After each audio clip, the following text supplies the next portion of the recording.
he worked himself up and learned to be a tool and die maker. And then later in his life, he actually was a model maker for IBM. So, and making really good money at this time that she was complaining about my wedding. So, I mean, he was making good money, and she had sold a business. She had that nursing home business, like I told you, when I was in high school, and when she kicked out my little sister. We had money, but she didn't spend it on us. But anyway, whatever. But she always cried poverty. And I was a fool and believed her. I have so many stories I could tell you. I mean, I knew it didn't make sense. I knew my father was making good money. I knew that they, went out constantly, ate out constantly, gambled when they felt like it, went on these lavish trips. I knew all that, but I didn't ever say out loud in my mind, my mother has got to be a liar. This isn't adding up. I just was like, well, I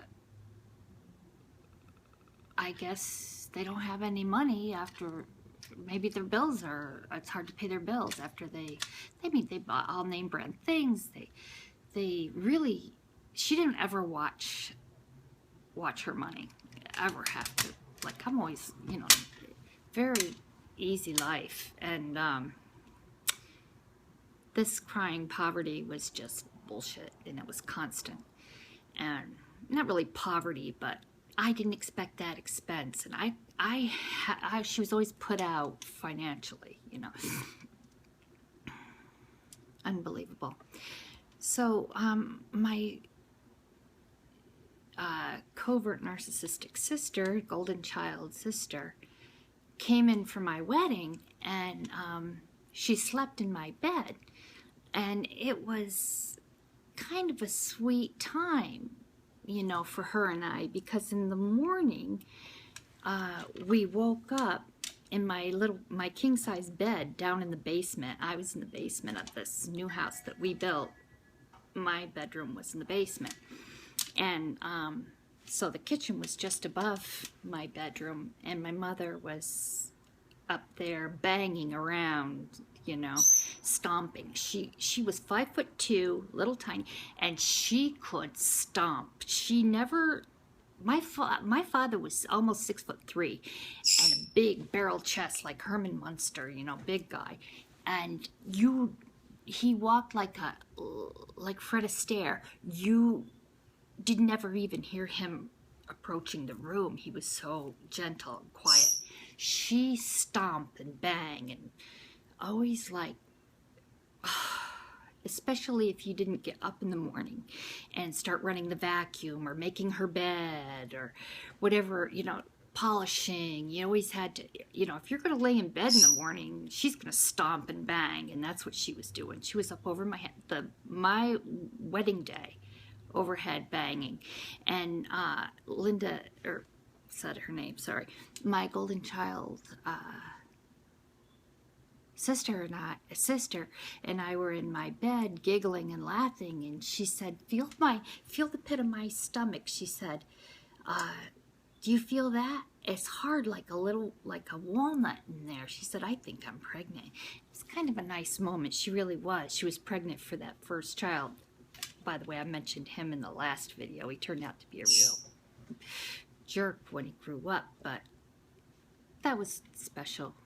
She found out she was pregnant for her. She thought she was pregnant for her first delivered baby, and it was him, and she was. And it was a special moment, and we were laughing and happy, and it was my wedding day, and next thing we knew, my mother opens the cellarway door, the top of the stairs, and hollers down in that righteous indignation screech, I'm not making you two get up. get up here and help me make these salads. I am not doing all this by myself. You get up here and get out of that bed. What do you think you're doing down there? Messing around? There's so much to do. I'm not doing this by myself. And my sister said to me, it's your wedding day. I'll go up and help her. Don't worry about it. You know, go ahead and get your day together, whatever you have to get started. And I found out later that my little sister, the lost child, was there for she was in my wedding, so she was there that day. And she said that she came out from her bedroom, and I'm trying to remember if she was, back. They retrieved her. She was in that foster home situation. She was in a foster home for, I don't know, 2 or 3 years, and then they retrieved her back. So I think she was back, because I was 20, so that would have made her 17. Yeah, she was back out of that foster situation, and she had a bedroom in the house too on the 2nd floor.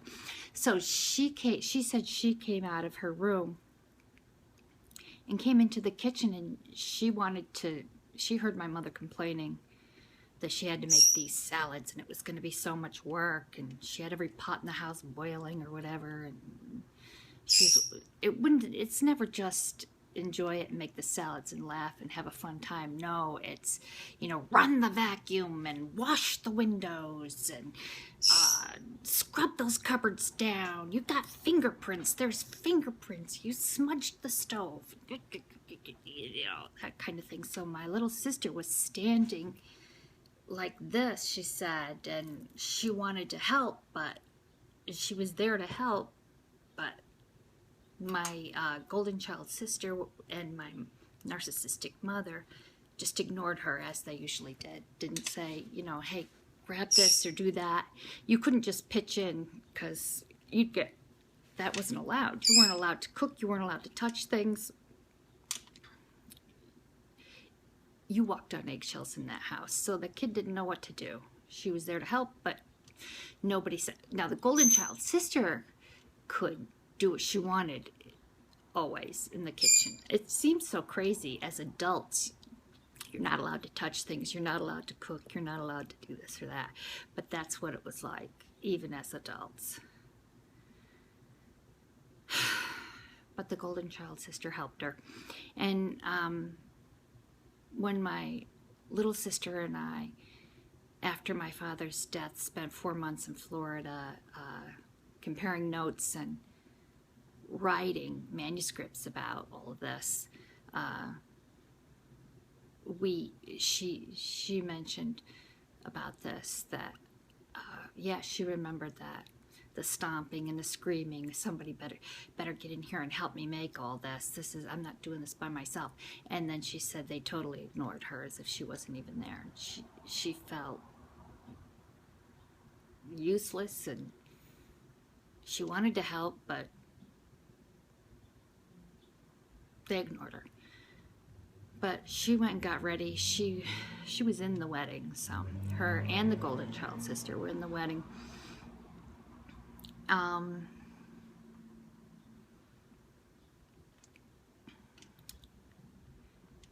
My aunt made my wedding gown. She was this beautiful seamstress. She was, I really loved her for not only that, but it was so kind of her. She made all of the bridesmaids' dresses too. And I mean, this woman was an excellent seamstress. She made her husband's shirts, like for suit and tie, like Italian shirts. Like she could make, she was really good. And so it was beautiful, and it was so nice of her, and I really love that she did that for us. So I just supplied all the fabrics and for all those dresses and mine, and then I rented all the tuxes, my dad's and the best men. And I didn't know anything about a wedding, what the rules were, who was supposed to do what. I just figured in my codependent mind that made sense. Why would you ask somebody to be in your wedding and make them pay for what you want them to wear? I didn't know any of that stuff, so I just did it, and that was fine with me. You'd think that that would be good. Maybe she had to buy, maybe the narcissistic mother had to buy the mother of the bride gown, or dress. It was kind of like a gown. It was a gown that she bought, but she didn't have to rent the tux, and she didn't have to pay for the wedding. I don't know why she complained so much that I remember it really was bad that I swore I would have I was going to have a fund for if I have a daughter. I would have money put aside for her wedding, which my baby girl, if she gets married, yeah, for sure, her father can pay for her wedding. But yeah, I still remember that, how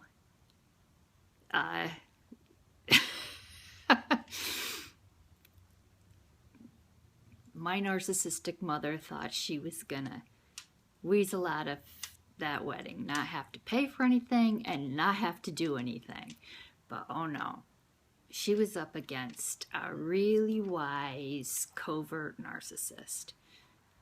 And when I think back on it now, it just makes me kind of laugh. She met her match that day. That's why she was banging around in the kitchen. She was so mad. Not that she had to make the salads, not that she had to buy the macaronis or whatever, all the stuff she put in it. It was my ex-mother-in-law got over on her. That's what it was. It's the winning. She lost. She pinned her down in that conversation in a really clever way. It's hard for me to sit here and tell you exactly the words and how it went, but it just was so tricky and slippery how she forced my mother to do the work of the salads. Even though my mother's placed her boundaries many times during that conversation from the very beginning, that she wasn't going to do one bit of work or pay one dime. She had no money, not even for macaroni. She had no money. But when this ex-mother-in-law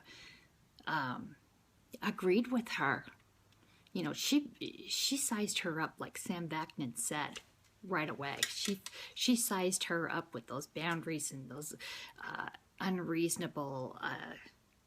Narcissists have unreasonable boundaries. They don't want to do anything. So she sized that up right away. And she was like, you don't, oh, that's, you know, yeah, you don't have to pay for anything. Yeah, I can understand that. Well, that's great. Well, you could do the labor, you know, you could do the banquet work. That's what you could do. You could cater this thing. Well, my mother wasn't going to be serving. Mother of the bride serving at the thing. That's kind of insulting, too, if you really think about it. She was this covert, sickening, sweet, really intelligent, slippery, malignant narcissist. Not malignant. My mother's a malignant narcissist. That ex-mother-in-law, she was just a covert, slippery narcissist. Really, real piece of work, that woman. A lot of. Not all of her bullshit now, you know, makes sense too, but that was a good one. She pinned down my mother. And I paid for it. I had to hear about it, you know, for a long time. You know. But it's worth it. when I think of it now, it makes me happy. Okay, talk to you next time.